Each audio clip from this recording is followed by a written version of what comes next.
Hey everyone, have you ever looked at the super wealthy and just wondered, how do they do it? What's the secret? It feels like this big, complicated puzzle, right? But what if I told you the real difference between them and the middle class comes down to just one really simple but powerful habit? Let's dive in. Really, think about it for a second. Have you ever noticed this pattern playing out around you? Maybe with people you know, or maybe even in your own life? It's pretty stark when you see it laid out like this, isn't it? On one side, you've got wealth that just keeps growing and growing, and on the other, it often feels like you're on a hamster wheel. You know, you're running hard, putting in all the effort, but you just end up in the exact same spot year after year. So, what is it? What's the one thing that creates these two totally different realities? Okay, this brings us to the absolute core of it all. We're going to pull back the curtain and look at this single, simple reason that sends people down these two very different financial paths. And trust me, it's probably not what you think. And here it is, the big reveal. The fundamental difference isn't about getting lucky or even how much money you make in your paycheck. It all, and I mean all, boils down to one thing: what you buy. It's all about your purchasing habits and where you decide to park your money. So, this focus on what you buy brings us to the two most important words in all of personal finance: assets and liabilities. You know, understanding this isn't just kind of important, it's everything. Let's break it down. First up, we've got assets. The absolute simplest way to think about an asset is that it's something that puts money into your pocket. That's it. It's kind of like hiring a little employee that works for you 24/7, making you money even when you're asleep. And then, on the complete opposite side, you've got liabilities. A liability is anything that takes money out of your pocket. It's a constant drain. It really is that simple. An asset makes you money, a liability costs you money.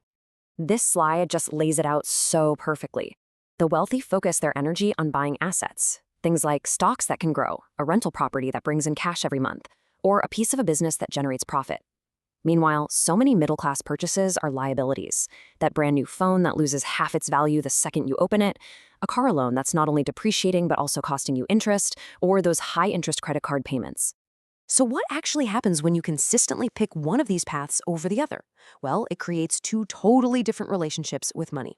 Let's look at how these tiny, everyday habits end up shaping your entire financial life. This right here, this gets to the absolute heart of the wealthy mindset. They get it. They understand their time is finite, so they don't just work for money. No, they figured out the secret to making their money work for them. And this chart just breaks it all down. Look, everybody starts at step one. We earn money from a job. But step two is the crossroads. Path one is buying assets, which leads to the awesome outcome where your money starts working for you. Path two is buying liabilities, and that leads to the outcome where you are forever working for money just to pay for all that stuff. Okay, so now we get the what and the why, but that leads to the most important question. What can you actually do about it? The best news is it all starts with a simple but really powerful shift in how you think.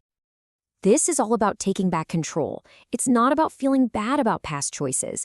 It's about empowering yourself right now with this new way of seeing things so you can make a different choice starting today.